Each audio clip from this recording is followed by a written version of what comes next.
अगर देवता ने ऐसा जीवन आपका बड़ा ही कलुषित और बहुत ही मतलब खतरनाक अपनी आत्मा को गड्ढे के गिराने में हो गया है और दरवाजे बैठ गए जाने वाली। इसलिए बचो, अभी बच सकते हो मनुष्य शरीर में और बाद में फिर बचने का रास्ता नहीं। इसलिए इसको सोचो कि मैं कहाँ से आया हूँ, मैं किस लिए मनुष्य शरीर में आया, फिर मैं अगर जाऊंगा तो कहाँ जाऊंगा। ये तीनों प्रश्न तुम किसी से करने लगो और जो इसका जानकार होगा कि तुम वहां से आए हो इसलिए आए हो और तुम कहाँ जा रहे हो, ये तीनों चीजें आपकी बता देगा।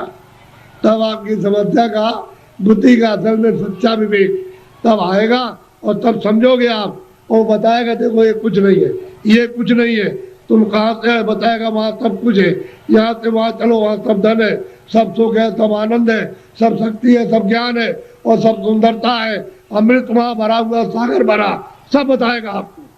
लेकिन जब नहीं मिलेगा कोई तो जीवन चला जाएगा बेकार, व्यर्थ खो दिया आपने ये जवानी और शरीर। जवानी भी गई, बचपन तो कुछ कर नहीं सकता है, बालावस्था तो कुछ नहीं करती, किशोर भी नहीं, जवानी में आए और बुढ़ापा भी कुछ नहीं कर सकता। तो जवानी में मस्ती में बेकार में उलझन में आपने खत्म कर दी। अब आगे चलने के देने तो फिर तुम्हारे बच्चे ही जवाब देने लगे, अरे उधर बैठ जा, तुमने जवानी में बहुत कुछ किया।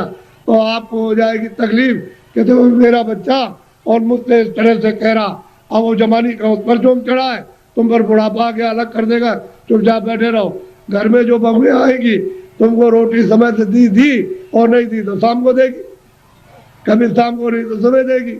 अब तुम कुड़ोगे उसमें कि हमने इतना पालन पोषण किया और ये बच्चे हमारी बात और बहुएं नहीं मानती है। एक दुख ये, एक दुख बचपन में कि रोते बिताए आप में और फिर भी दवा कुछ और मर्ज कुछ है, पीड़ा कुछ हो रही है, वो दवा पेट की और पेट में दर्द है तो सिर की दवा और बच्चा रो रहा हाय हाय करता। एक तो आपने वो बिता दिया और एक आपने जवानी, ये आपने उलझन में, और बुढ़ापा आ गया तो रो करके चले जाओ तो कोई काम नहीं आया, न जवानी काम आई न बाल मत, न आप बुढ़ापे में काम आए। तो जीवात्मा का काम तो आपने कुछ नहीं किया, ये इंद्रियों का काम किया और इंद्रिया क्या है, जीर्ण हो गई, पुरानी हो गई। आँख नहीं काम करती है और कान नहीं काम करते हैं, मुंह नहीं काम करता। अब रो रहे हो चिल्ला रहे हो, तुम ऐसा मत करो, प्रेम के साथ सब लोग रहो और ये समझो हम किस लिए आए।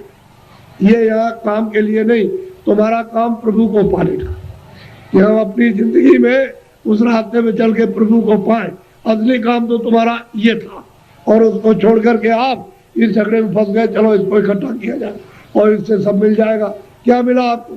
जिनके पास वो रो रहे, जिनके पास करोड़ों, जिनके पास अरबों, वो रो रहे चिल्ला रहे और कहते हैं कि हमको दवा हमको दे दी। अरे भाई उससे तुमको सुख मिलता, आनंद मिलता तो क्यों नहीं ले लिया? अरे वहाँ कुछ नहीं है।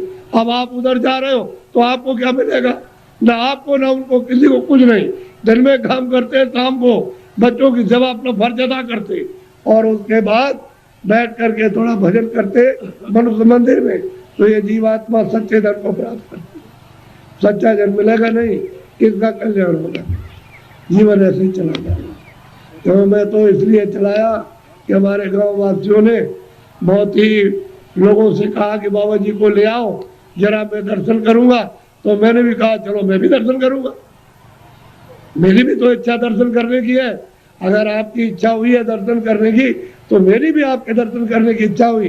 तो आदान प्रदान का दर्शन, दर्शन देना और दर्शन करना, इसी के बीच में, अरस परस के बीच में अगर कोई चीज मिल जाए तो उसको ले लेना चाहिए।